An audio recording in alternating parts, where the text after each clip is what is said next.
খবৰ ভাল চবৰে সঁচাই ভাল নে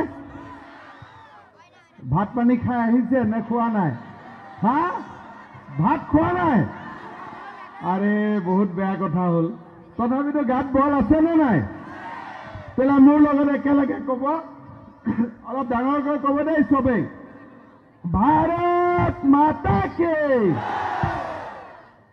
কিয় কোৱা নাই ভাত খোৱা নাই নেকি গাত বল লাগিব ভাৰত মাতা কি ভাৰত মাতা কি ভাৰত মাতা কি এনেকুৱাহে লাগে খৈৰাবাৰী একদম না বহুত ভাল লাগিছে দেই খৈৰাবাৰীত আহি জিকিব নাই বিজেপি জিকিব নে নাই একদম চিয়ৰটো বিজেপি জিকিলে মোৰ আহা ৰাস্তা এটা আৰু থাকিব আৰু ঠিক আছে নহয় এবাৰ আহিলে কিন্তু একেলগে ভাত খাব পাবই লাগিব হ'ব নহয় চবে মিলি একেলগে ভাত এসাঁজ ইয়াত খাব লাগিব বিজেপি জিকাৰ এইফালে বহি থকা কেইটা তহঁতি বহুত উইক দেই তহঁতৰ নহ'ব তহঁতি অলপ ফূৰ্তিত থাকিব লাগিব দেই এতিয়া আচল আহিছে আজিৰ সভাত আমাৰ মাজত উপস্থিত মঙলদৈ লোকসভা সমষ্টিৰ সন্মানীয় সাংসদ দিলীপ শইকীয়া ডাঙৰীয়া অকল মঙলদৈ লোকসভা সমষ্টিৰ সংসদ সদস্যই নহয় তেওঁ আমাৰ ভাৰতীয় জনতা পাৰ্টিৰ ৰাষ্ট্ৰীয় সাধাৰণ সম্পাদক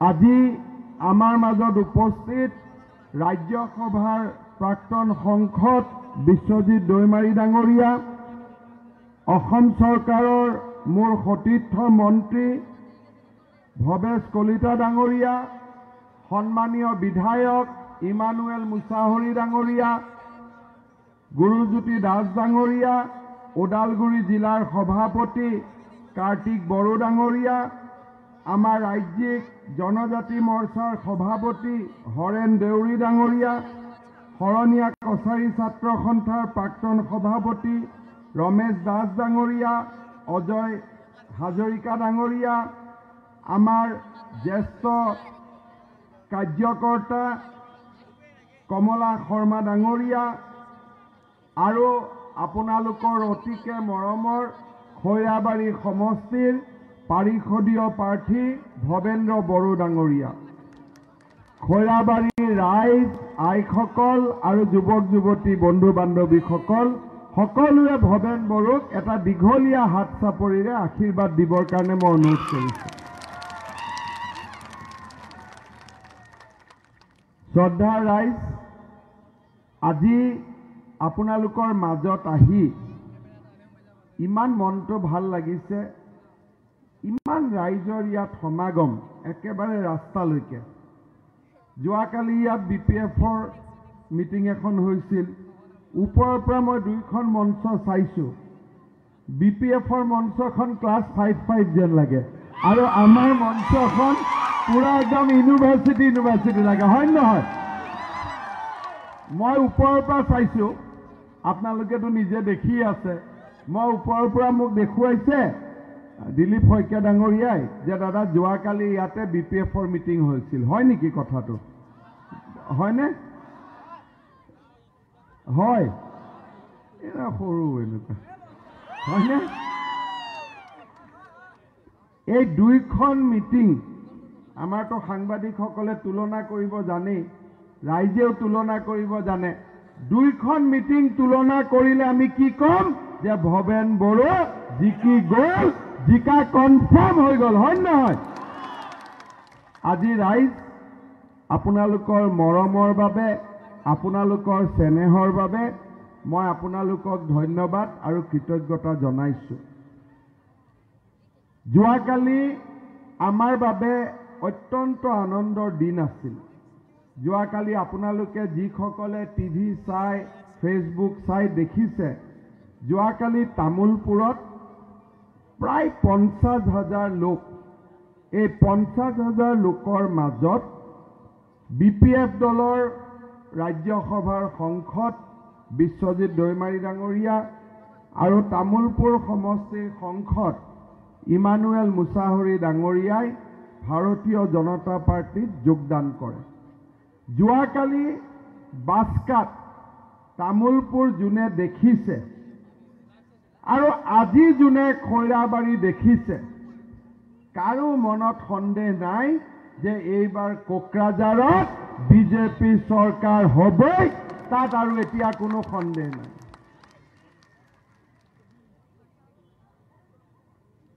বিটিচিত যি ধৰণে ৰাজনৈতিক কাম কাজ কৰিব লাগে আমি তেনেকে কেতিয়াও কৰা নাছিলোঁ। ব্যক্তিগতভাৱে মই 15 বছৰ BPF দলকে আমি সমৰ্থন কৰি আহিছিলোঁ বিভিন্ন ধৰণে, আৰু কিমান পৰ্যায়ত গৈ সমৰ্থন কৰিছিলোঁ তাক বিশ্বজিৎ দৈমাৰী ডাঙৰীয়াই ভাল কৰি জানে। আমি হাগ্ৰামা মহিলাই ডাঙৰীয়াক কৈছিলোঁ যে আমি আপোনাক সমৰ্থন কৰিছোঁ, তাৰ মূল কাৰণ হ'ল যে বিটিচিত বিভিন্ন জাতি উপজাতি বাস কৰে। আমাক এনেকুৱা এজন নেতা লাগে যিজন নেতাই অসমীয়া মূল খুঁটিৰ সমাজখনেই হওক, বড়ো ৰাইজেই হওক, ৰাভা জনগোষ্ঠীয়ে হওক, কোচ ৰাজবংশীয়ে হওক, শৰণীয়া কছাৰী, বৰ্মন কছাৰীকে ধৰি বিভিন্ন জাতি সত্তাসমূহক, গোৰ্খাই হওক, অসমীয়া ভাষীয়ে হওক, বঙালী ভাষীয়ে হওক বা হিন্দী ভাষীয়ে হওক, সকলোকে লগত লৈ বিটিচিৰ সামগ্ৰিক উন্নয়নৰ দিশত আমাৰ এই অঞ্চলটোক লৈ যায়। বিটিচি এনেকুৱা এক অঞ্চল, মাজবাটৰ পৰা মই এতিয়া যিমানে এই অঞ্চলত ঘূৰিছোঁ সিমানে মোৰ চকুত ধৰা দিছে যে বিবিধতাৰ মাজত একতা, ভিন্নতাৰ মাজত ঐক্য আৰু বিভিন্ন জাতি উপজাতিৰ মাজত সমন্বয়, একতা আৰু উন্নয়ন, এই তিনিটাই হৈছে বিটিচিৰ শাসনৰ মূল মন্ত্ৰ।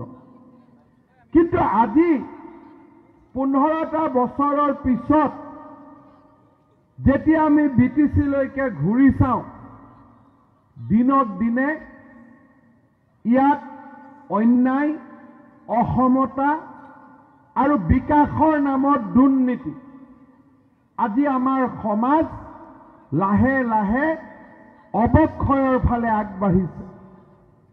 আকাশৰ সূৰুজৰ পোহৰ এতিয়া বিটিচিত নপৰে।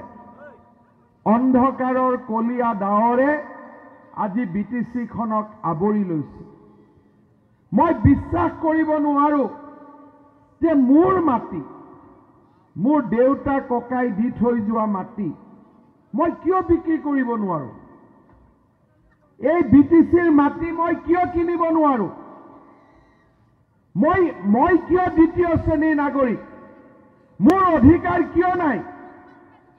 আজি মই যদি SDC অফিচত যাওঁ যে এই মাটিডোখৰ মই ছোৱালীৰ বিয়া মই বিক্ৰী কৰিব খোজো, মোৰ ল'ৰাটোৱে পঢ়ি আহিছে, ইয়াতে খেতি কৰিব খোজে, এই মাটিখিনি মই কিনিব খোজো, মোক কি এই মাটিৰ কিনা বেচা এজন অসমবাসী হিচাপে, বিটিচিবাসী হিচাপে এয়া মোৰ জন্মস্বত্ব অধিকাৰ নহয় জানো? আমিতো হাগ্ৰামা মহিলাৰ ঘৰৰ মাটি কিনিব খোজা নাই। হাগ্ৰামা মহিলাৰিকতো আমি তেওঁৰ খুৰা ককা, দেউতা ককাৰ মাটিটো আমি কিনিব খোজা নাই, বিক্ৰী কৰিব খোজা নাই। মোৰ মাটি কিনা বেচা কৰাত তেওঁ কেনেকে বাধা দিব? কোনখন চুক্তি অনুসৰি বাধা দিব? কোনখন সংবিধান অনুসৰি ভাষা দিব? সেইবাবে ৰাইজ, আমি এই অন্যায়ৰ বিৰুদ্ধে মাৰ বান্ধি থিয় হ'বৰ হ'ল। আমি ভাৰতীয় জনতা পাৰ্টিয়ে আমি আপোনালোকক প্ৰতিশ্ৰুতি দিছোঁ, 15 ডিচেম্বৰত কোকৰাঝাৰত বিটিচি চৰকাৰ প্ৰতিষ্ঠা হোৱাৰ পিছত সকলো শ্ৰেণীৰ মানুহে মাটি কিনা বেচাৰ অধিকাৰ চৰকাৰৰ পৰা লাভ কৰিব। কোনো SDCয়ে 15 দিনৰ পৰা 30 দিনতকৈ মাটিৰ কিনা বেচাৰ ফাইল ধৰি ৰাখিব নোৱাৰিব। কোনোবা SDCয়ে যদি এই সাহস কৰে তেওঁৰ বিৰুদ্ধে ব্যৱস্থা লোৱাৰ শক্তি আৰু সাহস বিজেপি চৰকাৰৰ আছে।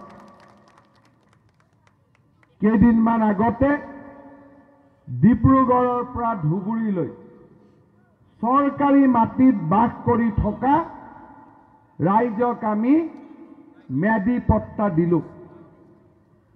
মই চন্দন ব্ৰহ্ম ডাঙৰীয়াক কৈছিলোঁ যে কোকৰাঝাৰত ম্যাদী পট্টা কিয় দিয়া নাই, চিৰাঙত কিয় দিয়া নাই, বাস্কাত কিয় দিয়া নাই, ওদালগুৰিত কিয় দিয়া নাই।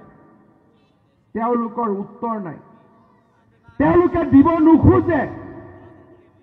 চৰকাৰী মাটিত মই বাস কৰিছোঁ, বাগানৰ চিলিং মাটিত মই বাস কৰিছোঁ। ভূমি নীতি অনুসৰি মই ম্যাদী পট্টা পাব যোগ্য। মোক দিব লাগিব নে নাই ম্যাদী পট্টা? কিন্তু আজি হাগ্ৰামা মহিলাৰীয়ে ভাবে যে গোটেই BTCখন তেওঁৰ নিজৰ সম্পত্তি, ইয়াত তেওঁৰ বাদে কাৰো আনন্দত থকাৰ অধিকাৰ নাই। এই ৰাজনীতি নহব। বিজেপিৰ চৰকাৰ অহাৰ লগে লগে ইয়াত যুগ যুগ ধৰি বাস কৰি থকা ৰাইজৰ মাজত আমি ম্যাদী পট্টা বিতৰণৰ কাম আমি হাতত ল'ম। এই প্ৰতিশ্ৰুতি ৰাইজক আমি দিব বিচাৰিছোঁ।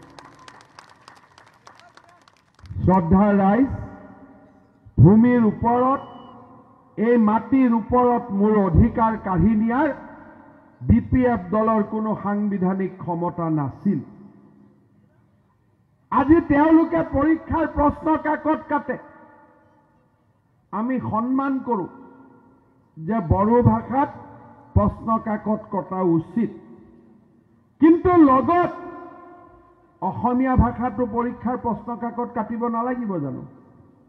আজি আমাৰ BTCখনত ৰাজ্যিক ভাষাৰো মৰ্যাদা সমান হ'ব নালাগিব জানো? কিন্তু আজি BTCত তেখেতসকলে ৰাজ্যিক ভাষাৰ মৰ্যাদা তেওঁলোকে ক্ৰমাগতভাৱে নোহোৱা কৰি আহি আছে। BTC ৰাইজৰ মাজত সমন্বয় কেনেকৈ হ'ব? আজি যদি অসমীয়া ভাষাৰ ইয়াত প্ৰচলন নাথাকে, বঙালী মানুহ আৰু বড়ো মানুহ এজনে কেনেকৈ কথা পাতিব? বড়ো মানুহ আৰু অসমীয়া ভাষী মানুহ এজনে কেনেকৈ কথা পাতিব? শৰণীয়া কছাৰী, বড়ো কছাৰী মানুহ এজনে কেনেকৈ কথা পাতিব? আজি ৰাজ্যিক ভাষাৰ মৰ্যাদা হেৰুৱাবৰ কাৰণে আমি তেওঁলোকক অনুমতি দিয়া নাছিলোঁ। বৰঞ্চ আমি বিচাৰোঁ যে অসমত অসমীয়া ভাষাৰ লগে লগে বড়ো, কছাৰী, ৰাভা, মিচিং সকলো ভাষাৰে উন্নতি হওক।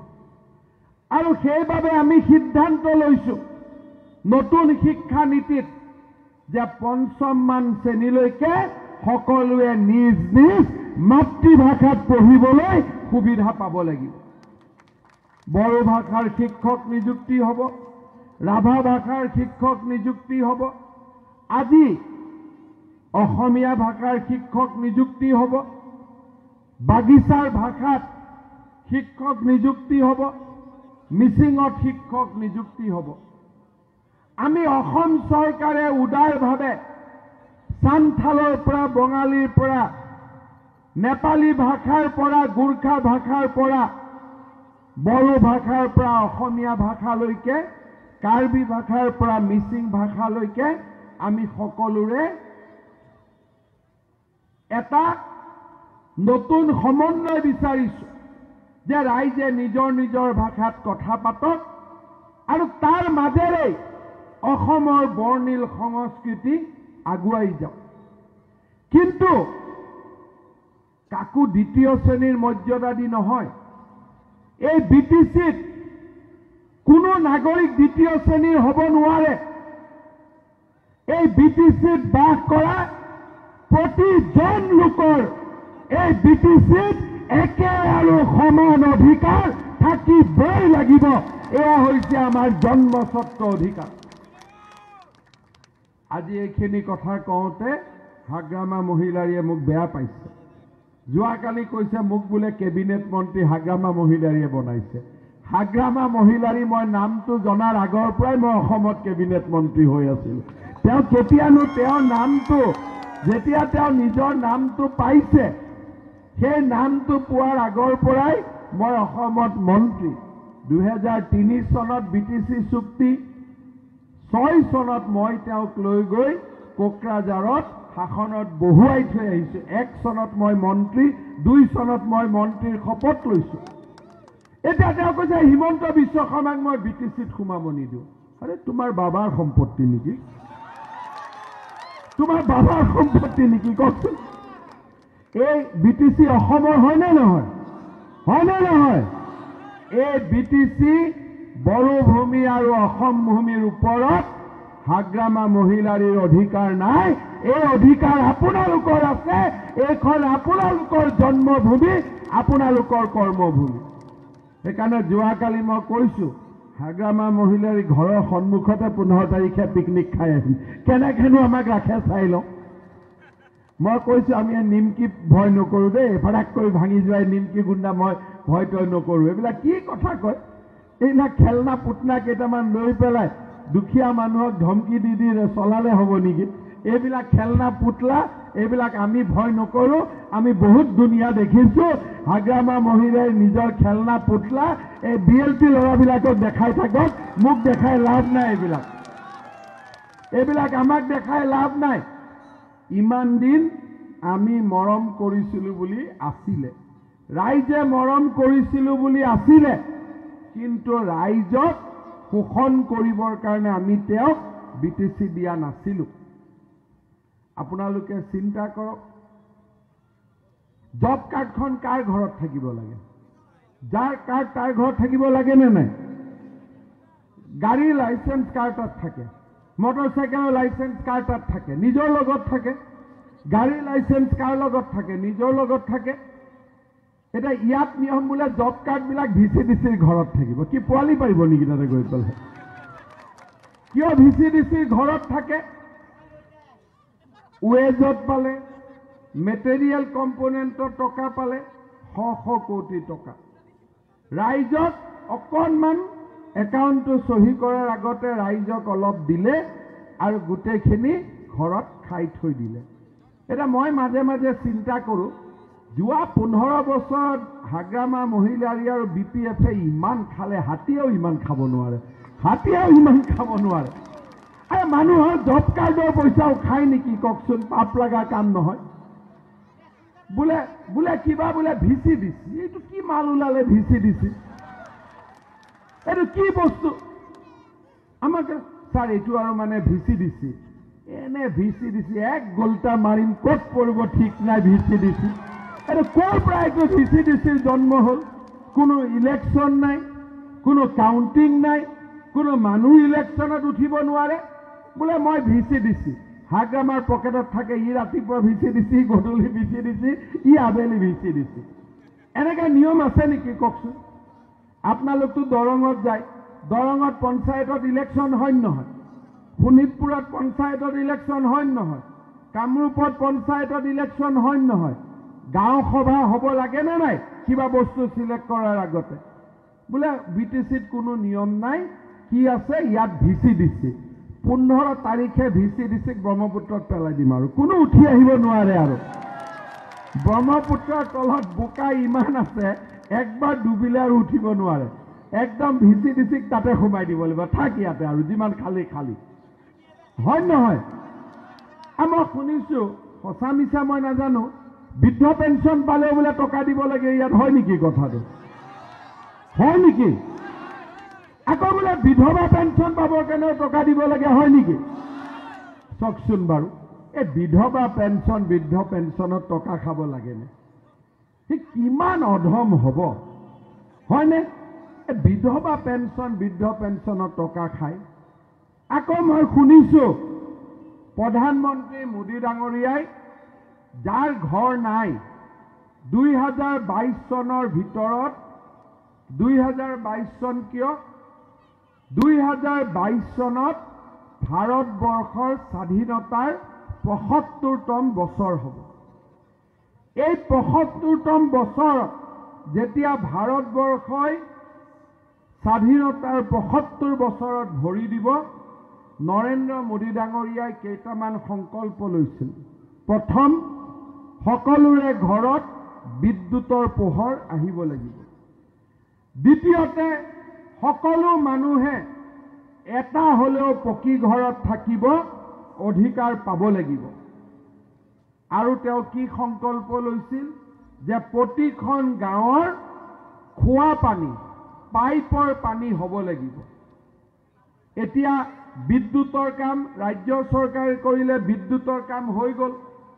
বিটিচিত বোলে ঘৰটো পাবৰ কাৰণেও VCDCক 20,000 25,000 টকা দিব লাগে, হয় নেকি? নে বেছি লাগে? কিমান লাগে? এটা ঘৰ পাব কিমান দিব লাগে? হা? আকৌ ভৱেশ কলিতাই কৈছে গোটেই খাই দিয়ে বোলে। মই নাজানো গোটেই খাই নে নাখায়। হা? এতিয়া কিমান খায়? 10,000 15,000 বিভিন্নজনক বিভিন্ন। এতিয়া নৰেন্দ্ৰ মোদীয়ে টকা পঠায় কাৰ কাৰণে? আপোনালোকৰ কাৰণে। মাকে পিঠা বনাইছে ল'ৰাৰ কাৰণে। মাকে পাকঘৰত পিঠা বনাই অলপ ওলাই গৈছে, মেকুৰীয়ে পিঠা কাঢ়ি লৈ গুচি গ'ল, হয়নে? ঠিক তেনেকে মোদীয়ে আপোনালোকৰ কাৰণে পিঠা পঠাইছে, BPF বিলাকে পিঠা উঠাই লৈ গুচি গ'ল। এই BPF বিলাকতো মেকুৰী দৰে পাৰ্টি, মেকুৰী হয়। মেকুৰীয়ে যেনেকে পিঠা চুৰ কৰে তেনেকে BPFেও ৰাইজৰ টকা চুৰ কৰে, হয় নহয়? মেকুৰী পাৰ্টিক আৰু ভোট দিব নেকি কোনোবাই? মেকুৰী পাৰ্টিক ভোট দিম নেকি আৰু? নাঙল ক'ত থাকিব লাগিব এবাৰ? মিউজিয়ামত। নাঙল দি কোনোবাই খেতি কৰে নেকি? নাঙল মিউজিয়ামত, ঠিক আছে নহয়? আৰু BPFক ভোট দিয়াত নাই, মেকুৰী পাৰ্টিক ভোট দিয়াত নাই। আমি কাক ভোট দিম? নৰেন্দ্ৰ মোদী আৰু ভাৰতীয় জনতা পাৰ্টিক আমি এই BTC ইলেকশ্যনত ভোট দিম। চিন্তা কৰক, আজি আমাৰ শৰণীয়া কছাৰী মানুহখিনি কিমান দিনৰ পৰা জনজাতীয় সকলোৱে জানে। আমাৰ দিছপুৰত এজন ডাঙৰ অফিচাৰ আছিল, তেখেতৰ নাম উমা শৰণীয়া। মই সৰু থাকোঁতে নাম জানো, মেদিনী মোহন চৌধুৰী। আজি মেদিনী মোহন চৌধুৰী, উমা শৰণীয়া, এইবিলাক মানুহ যদি জনজাতি নহয়, জনজাতি কোন? এতিয়া মই শুনিছোঁ ওদালগুৰিত বোলে BPFে শৰণীয়া কছাৰী মানুহখিনিকো বোলে ট্ৰাইবেল চাৰ্টিফিকেট ল'ব নিদিয়ে, হয় নেকি কথাটো? চাওকচোন, ইমান বেয়া কাম কৰিব লাগেনে? 15 তাৰিখৰ পৰা চবে পাই যাব দে, গেৰেণ্টেড। 15 তাৰিখৰ পৰা চবে পাই যাব।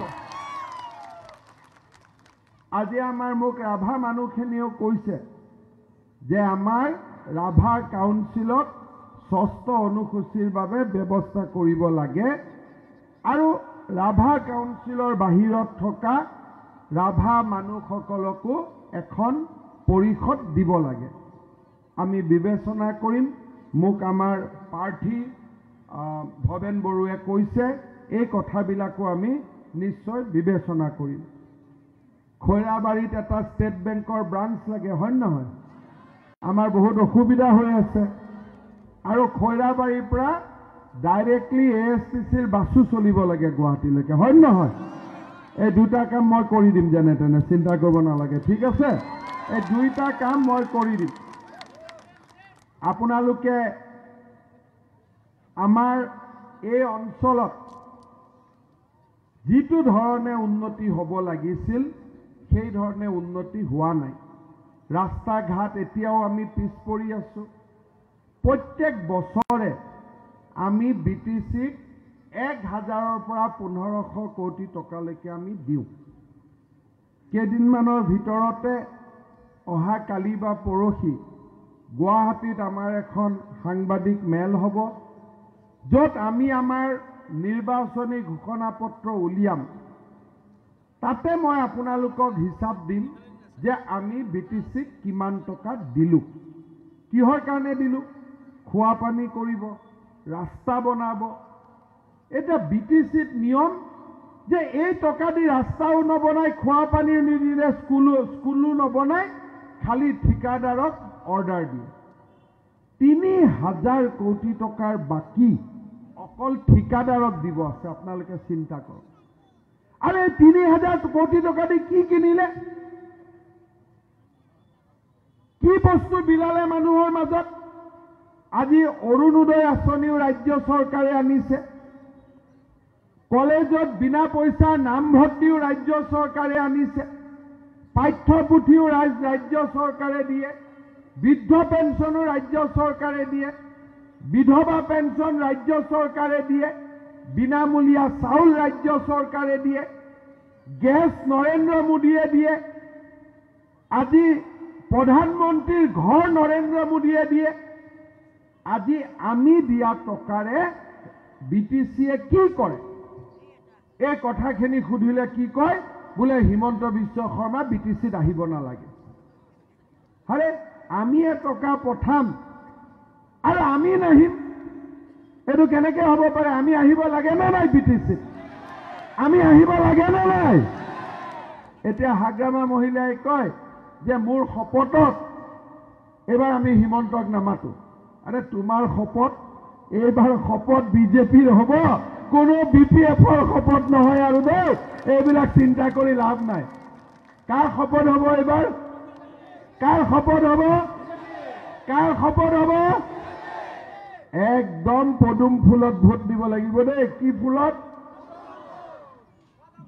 কি দিলীপ কি আছিলে ক'ত দিলীপ তলত গৈছে আজি ভোট দিম ক'ত পদুম ফুলত হয় নহয় চবৰ মনত আছেতো ভোট দিম ক'ত পদুম ফুল য'ত হয় নহয় একেবাৰে এইবাৰ আমি সম অধিকাৰ বিটিচিৰ উন্নয়নৰ বাবে ভাৰতীয় জনতা পাৰ্টিক পদুম ফুলৰ ছবিত ভোট দি জয়যুক্ত কৰিব লাগিব কিছুমান কেণ্ডিডেটে কয় যে দাদা ভয় লাগে কোনো ভয়তই নাই দেই এইবিলাক কাক ভয় লাগে বৃদ্ধ পেঞ্চনৰ টকা খোৱা মানুহৰ কিবা দম আছে নেকি কওকচোন এইবিলাক মানুহৰ দম একো নাই যি মানুহে বৃদ্ধ পেঞ্চনৰ টকা খায় বৃদ্ধ পেঞ্চনৰ টকা খায় তাক কাপুৰুষ বুলি কয় তাক কেতিয়াও মতা মানুহ মহিলা মানুহ পুৰুষ মানুহ বুলি নহয়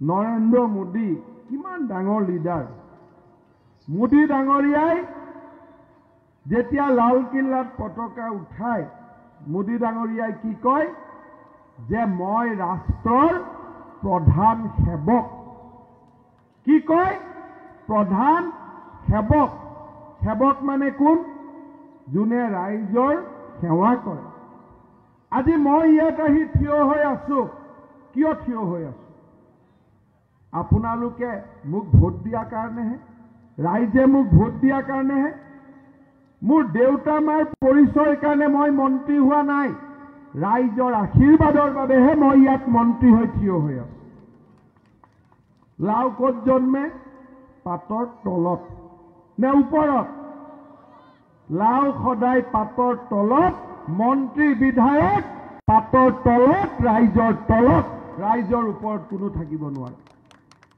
হাগ্ৰামা আহিলে কি কয় চিফ আহিছে আৰে এইটো কি মাল হয় কি চিফ এইটো কিবা চিফ বুলি কিবা বস্তু আছে নেকি ৰাইজৰ সেৱক হ'ব লাগিব সেইকাৰণে ভৱেন বড়োকো মই কৈছো চিফ টিপ নহ'ব দেই ৰাইজৰ সেৱক হ'ব লাগিব ঠিক আছে নহয় এইবিলাক আমাৰ বিজেপিৰ চিফ আহিলে চিফ টিপ আহা বুলি নক'ব ময়ে গৈ গাড়ী তাড়ী ভাঙি দিম সেইটো ক'ব লাগিব ৰাইজৰ সেৱক আহিছে প্ৰধান সেৱক আহিছে ঠিক আছে নহয় আমি লাও পাতৰ তলত থাকিব লাগিব হাগ্ৰামা মহিলাৰীয়ে ভাবে যে তেওঁ ৰাইজৰ ওপৰত মই বিটিচিত সোমাব নিদিওঁ মই নামাতো আৰে মই এইটো ক'ৰ পৰা আহিলে গণতন্ত্ৰত আমি ইয়াত মইৰ স্থান নাই আমি আহিব নিদিওঁ আমি কৰিব নিদিওঁ আমি কৰিম মই শব্দটোৰ ইয়াত কোনো স্থান নাই শ্ৰদ্ধাৰ ৰাইজ এয়া হ'ল বিজেপিৰ সংস্কৃতি আমি বিজেপিয়ে কি কওঁ দেশ প্ৰথম দল পিছত আৰু দলতকৈও ব্যক্তি আৰু তলত প্ৰথম ৰাষ্ট্ৰৰ পিছত দলৰ পিছত ব্যক্তি আমি বহুত দলত বিটিচি বাসীৰ আশীৰ্বাদ হলেহে বিটিচি চৰকাৰখন ৰাইজৰ চৰকাৰত পৰিগণিত হ'ব। সেইবাবে ৰাইজ আমি এনেকুৱা এখন চৰকাৰ গঠন কৰিব লাগিব যিখন চৰকাৰে অৰুণোদয়ৰ দৰে আঁচনি আনে, যিখন চৰকাৰে বিটিচিত ক্ষমতা আনে, যিখন চৰকাৰে সকলো ৰাইজক মাটি বাৰীৰ অধিকাৰ দিয়ে, সকলো ৰাইজক ভাষা সংস্কৃতিৰ অধিকাৰ দিয়ে আৰু দুৰ্নীতি নকৰাকৈ বিটিচিত চৰকাৰী সকলো শ্ৰেণীৰ নাগৰিকে পোৱাৰ অধিকাৰ সম্ভৱ হয়, তেনেকুৱা এখন চৰকাৰ আমি বিটিচিত প্ৰতিষ্ঠা কৰিব লাগিব। আজি কোনো মানুহে চাকৰি নাপায়, হাগ্ৰামাৰ পকেটত থাকে, লিষ্টখন ওলাই দিলে হৈ গ'ল। কোনো MA BA ইয়াত কোনো মূল্য নাই, পঢ়া শুনাৰ কোনো মূল্য নাই।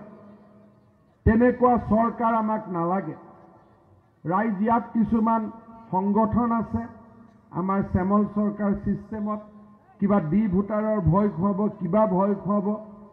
তেওঁলোকক আপোনালোকে এটা কথাই ক'ব যে অসমত যেতিয়া CA আন্দোলন হৈছিল, কোকৰাঝাৰৰ পৰা ধুবুৰীলৈকে শদিয়ালৈকে যেতিয়া বঙালী ভাষী মানুহৰ ওপৰত অত্যাচাৰ চলিছিল, কোনো শ্যামল চৰকাৰ হাগ্ৰামা মহিলাৰী সেই বঙালী মানুহৰ ওচৰত থিয় হোৱা নাছিল। আমি ভাৰতীয় জনতা পাৰ্টি তেওঁলোকৰ ওচৰত থিয় হৈছিল। সেইকাৰণে ৰাইজ যোনেই যি অপপ্ৰচাৰ নচলক কিয়, প্ৰতিগৰাকী ভাৰতীয় লোকৰ লগত আমাৰ চৰকাৰ থাকিব, আমাৰ চৰকাৰ আছে। আজি বিটিচিত কিছুমান দল আৰু সংগঠন আছে। হাগ্ৰামাই টকা দি দিয়ে, কলা পতাকা উঠা, হাগ্ৰামাই টকা দি দিয়ে, হাল্লা কৰে। জেনুইন দল সংগঠন আছে যিসকলে ৰাইজৰ কাম কৰে, লগত কিছুমান হাগ্ৰামাই পকেটতে জন্ম দিয়া কিছুমান দল সংগঠনো আছে। আপোনালোকে এইবিলাক বিশ্বাস নকৰিব, কাৰণ 15 বছৰ টেঙা আম আপোনালোকে খাই আছে, 15 বছৰ কষ্ট আপোনালোকে খাই আছে। এটা ঘৰৰ কাৰণে, এটা পেঞ্চনৰ কাৰণে আপোনালোকে কষ্ট ভোগ কৰি আছে আৰু আপোনালোকে নিজে জানে 15 বছৰৰ অভিজ্ঞতা কি। সেইবাবে শ্ৰদ্ধাৰ ৰাইজ, পৰিৱেশ সলনি হ'ব লাগিব, বিটিচিত পৰিৱৰ্তন আহিব লাগিব। ৰাস্তা ঘাট, খোৱা পানীৰ পৰা আৰম্ভ কৰি ভাষা সংস্কৃতিলৈকে সমমৰ্যাদা আমি পাব লাগিব। সেইবাবে ৰাইজ 7 তাৰিখৰ দিনটো ওদালগুৰি জিলাৰ বাবে গুৰুত্বপূৰ্ণ দিন। 7 তাৰিখে যদি আমি ভুল কৰোঁ, 15 বছৰে আমি যি টেঙা আম খালো আৰু 5 বছৰ বেছিকৈ খাব লাগিব। আকৌ SDC অফিচত লাইন পাতিব লাগিব, আকৌ VCDCৰ ওচৰত হাত পাতিব লাগিব। আৰু হাগ্ৰামা মহিলাৰীৰ গাড়ীখন যেতিয়া পাৰ হৈ যাব, আকৌ তলমূৰ কৰি থিয় হৈ থাকিব লাগিব। তলমূল কৰাৰ দিন পাৰ হৈ গ'ল, ভয় খোৱাৰ দিন পাৰ হৈ গ'ল। বিটিচি ৰাইজেও অসমৰ আন ৰাইজৰ দৰে সাহসেৰে আৰু সমমৰ্যাদাৰে জীয়াই থাকিব পাব লাগিব। আমাৰ মাটিত আমাৰ অধিকাৰ আছেনে নাই কওক? আছেনে নাই? আমি পাব লাগিবনে নাই?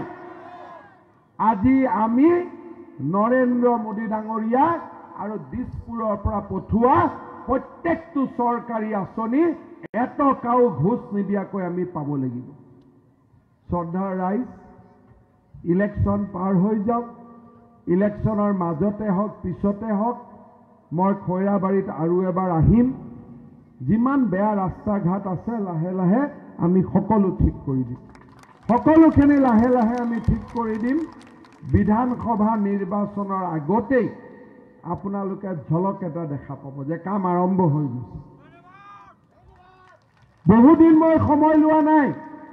15 ডিচেম্বৰৰ প্ৰায় 1 মাৰ্চ, 15 ডিচেম্বৰত বিটিচি হ'ব, 1 মাৰ্চৰ পৰা বিধানসভা নিৰ্বাচনৰ কাম আৰম্ভ হ'ব।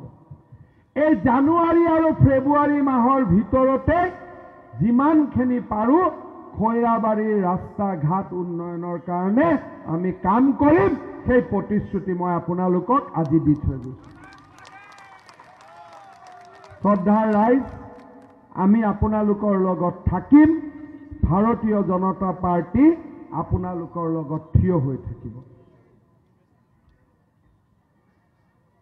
একেবাৰে আৰু ভুল নকৰিব দেই, নে ভুল কৰিব কোনোবাই? ভোট কি চিনত দিম? সকলোৱে কওক, এজনে নহয়। ভোট ক'ত দিম? ভোট ক'ত দিম? আপোনালোকে যদি জোৰ কৰি নকয়, মানুহে ক'ব আপোনালোকে হেলিকপ্টাৰ চাব আহিছে বুলি। সেইকাৰণে চবক ক'ব লাগিব, ভোট ক'ত দিম? ভোট ক'ত দিম? একদম পাক্কাটো ঠিক আছে নহয়? পুৰা ৰেডি? এই ভণ্টি, তহঁতি ৰেডি হয় নহয়? নাম আছেনে নাই ভোটাৰ লিষ্টত? বাইদেউ ৰেডি? দাদাসকল ৰেডি? সকলো ৰেডি? তেনে ভৱেন বড়ো জিকা বুলি ডিক্লেয়াৰ? ডিক্লেয়াৰ নে নট ডিক্লেয়াৰ? ডিক্লেয়াৰ দিয়ক। হাত চাপৰি এটা বজাওক আৰু সকলোৱে।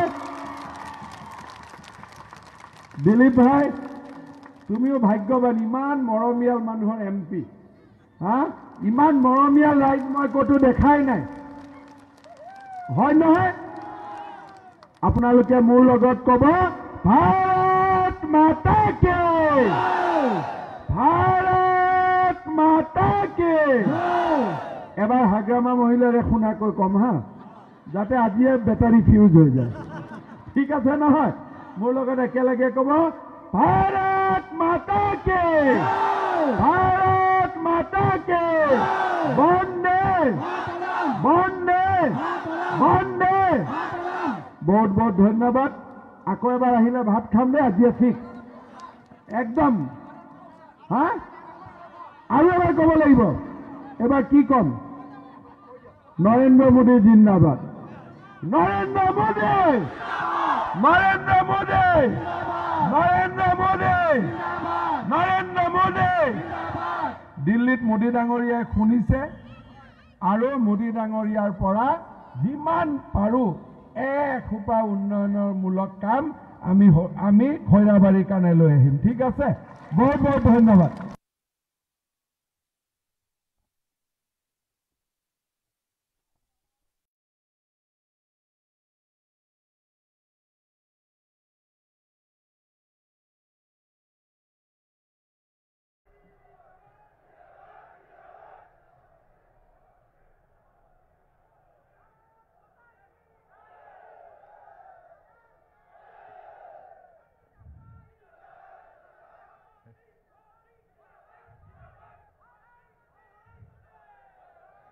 भारत माता की,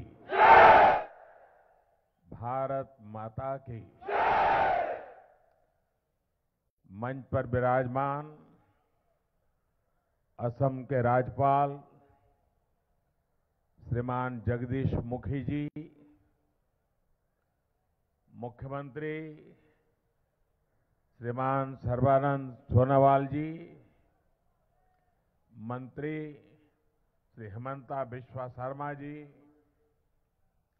श्री हग्रामा मोहिलरी जी, संसद में मेरे साथी विश्वजीत दायमारी, विभिन्न बोडो संगठनों से जुड़े नेतागण, यहां उपस्थित एनडीएफबी के विभिन्न गुटों के साथीगण, यहां आए सम्मानीय महानुभाव और विशाल संख्या में हमें आशीर्वाद देने के लिए आए हुए मेरे प्यारे भाइयों और बहनों,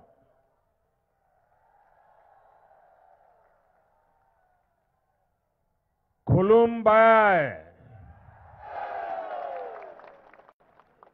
नोथा मोनहा माबोरेदा, नोथा मोनहा गोजोनबायना।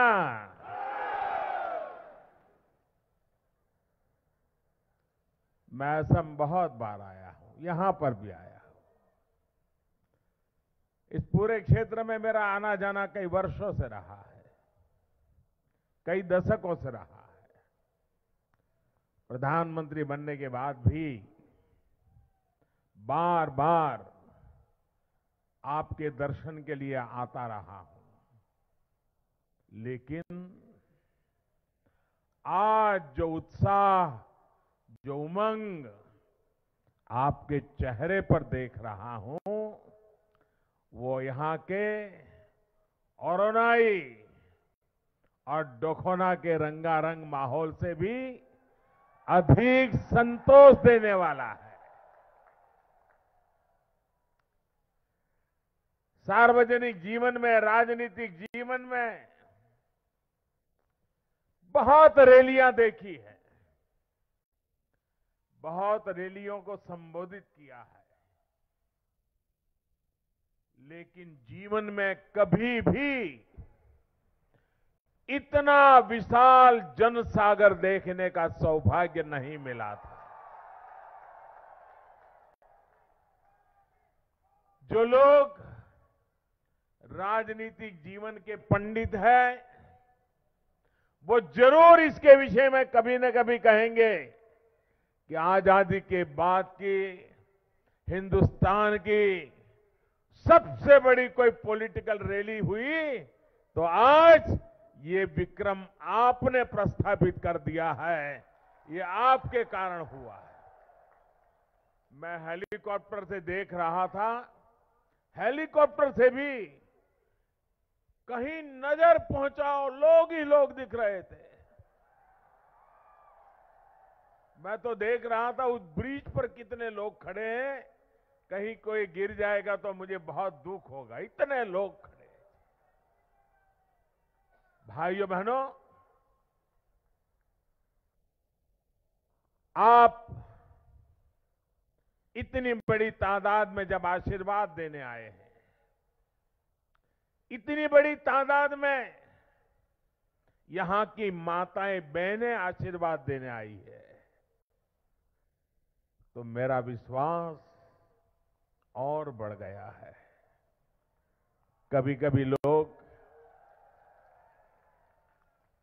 कहते हैं, डंडा मारने की बातें करते हैं,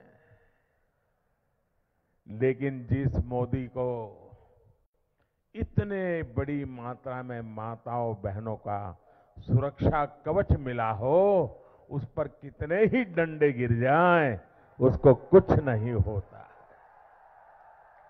मैं आप सबको नमन करता हूं, माताओं बहनों, मेरे भाइयों बहनों, मेरे नौजवानों, मैं आज दिल की गहराई से आपको गले लगाने आया हूं।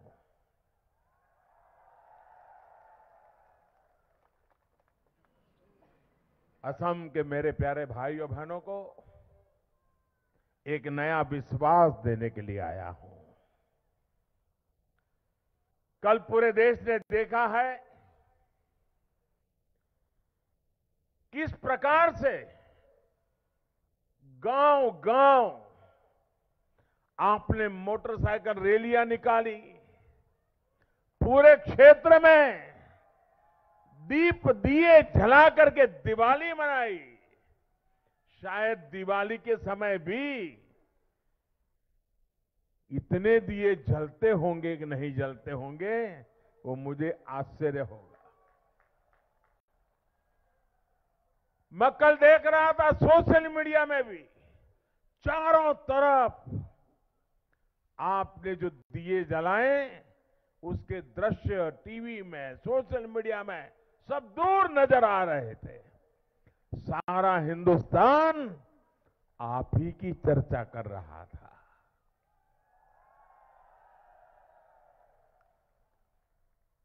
भाइयों बहनों,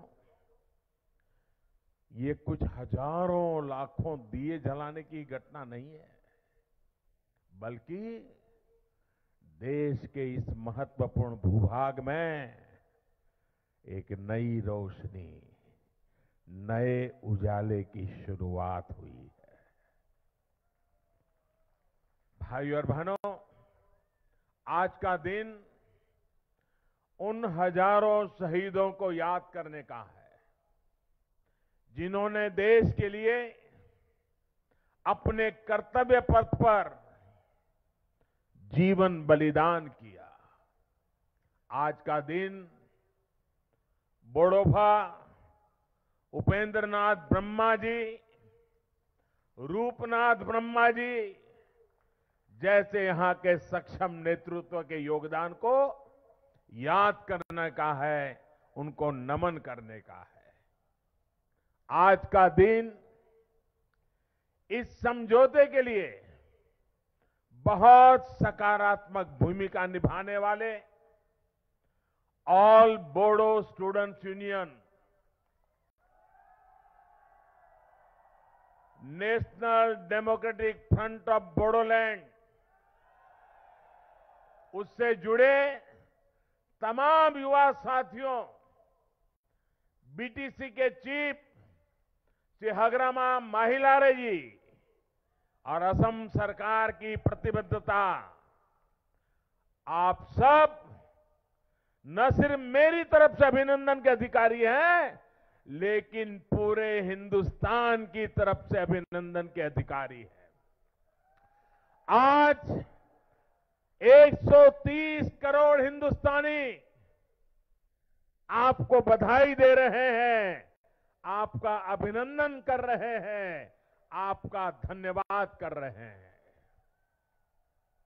साथियों, आज का दिन आप सभी बोडो साथियों का इस पूरे क्षेत्र, हर समाज और यहां के गुरुओं, बौद्धिकजनों, कला साहित्यकारों के प्रयासों को सेलिब्रेट करने का ये अवसर है, गौरवगान करने का अवसर है। आप सभी के सहयोग से ही स्थायी शांति का, परमानेंट पीस का ये रास्ता निकल पाया है। आज का दिन असम सहित पूरे नॉर्थ ईस्ट के लिए 21वीं सदी में एक नई शुरुआत, एक नए सवेरे का, एक नई प्रेरणा को वेलकम करने का अवसर है।